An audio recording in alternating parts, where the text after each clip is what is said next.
seras délivré, délivré.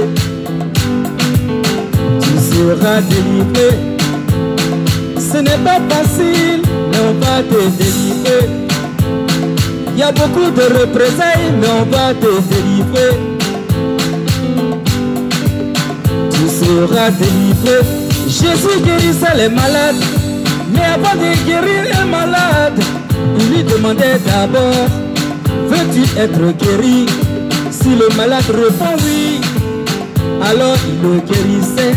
Avant de guérir Bartimée, il lui a demandé d'abord. La plupart des autres malades, c'était toujours pareil. Tu seras délivré, délivré. Ce n'est pas facile, mais on va te délivrer. Tu seras délivré.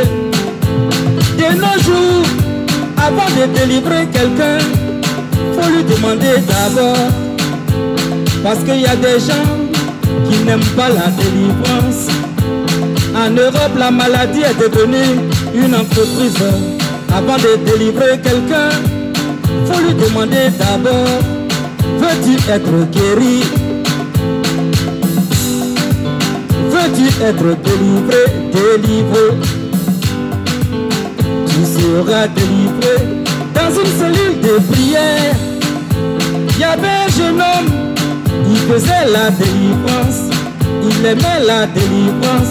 Quand il finit de délivrer, chez lui à la maison, matin quand il se réveille là, tout son visage est enflé.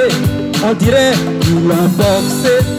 Il y a beaucoup de représailles, mais on va te délivrer, délivrer. Tu seras délivré. Ce n'est pas facile, mais on va te délivrer. Dans une église à Paris, il y a un pasteur, il fait beaucoup la délivrance. Il aime bien la délivrance. Quand il exerce son ministère, les malades sont guéris, les miracles se produisent, les esprits impurs s'enfuient.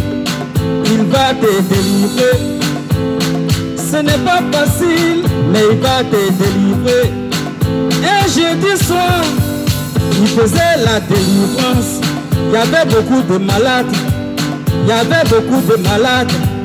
Les miracles se produisaient. Les prodiges se produisaient.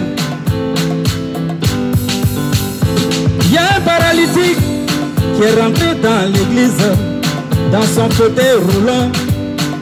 Le pasteur dit: on va élever la voix pour chasser l'esprit de célibat. Tout le monde priait. Le paralytique priait très fort qu'on entendait sa voix dehors. Après esprit de célibat, on va prier contre la pauvreté. Là, le paralytique criait très fort: on va te délivrer, délivrer. Ce n'est pas facile, tu seras délivré. Tu seras délivré. Tout d'un coup, le pasteur s'approche du paralytique, le fixant dans les yeux. Il dit: je commande à l'esprit de paralysie de quitter cet homme. Le paralytique lui demande: pasteur, tu commandes quoi? Tu commandes quoi? Le pasteur lui dit: je suis en train de prier là, tu vas te lever pour marcher. Le paralytique lui répond: qui t'a dit que j'ai envie de marcher?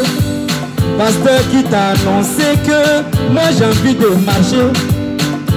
Tellement en colère, ses yeux ont rougi, sa poitrine s'est gonflée, il n'est yobogué, il n'est déplacé. Il prend son fauteuil roulant et il sort de l'église. Tout le monde est surpris, moi-même j'étais étonné. Car le paralytique, à cause de son handicap, il recevait les aides par-ci par-là. L'État lui versait de l'argent. À la fin du mois, il peut se retrouver avec 5 000 €. S'il est guéri, ils vont tout lui couper. S'il se met à marcher, ils vont tout arrêter. C'est pourquoi il a refusé que le pasteur prie pour lui. En Europe, la maladie est devenue une entreprise. En Europe, la maladie est devenue un business. Avant de délivrer quelqu'un, faut lui demander d'abord: veux-tu être délivré? Délivré. Tu seras délivré. Tu aimes trop l'argent, on va te délivrer. Tu te caches pour fumer, tu seras délivré. La boisson va te tuer, tu seras délivré. Tu aimes trop les femmes mariées, tu seras délivré, délivré.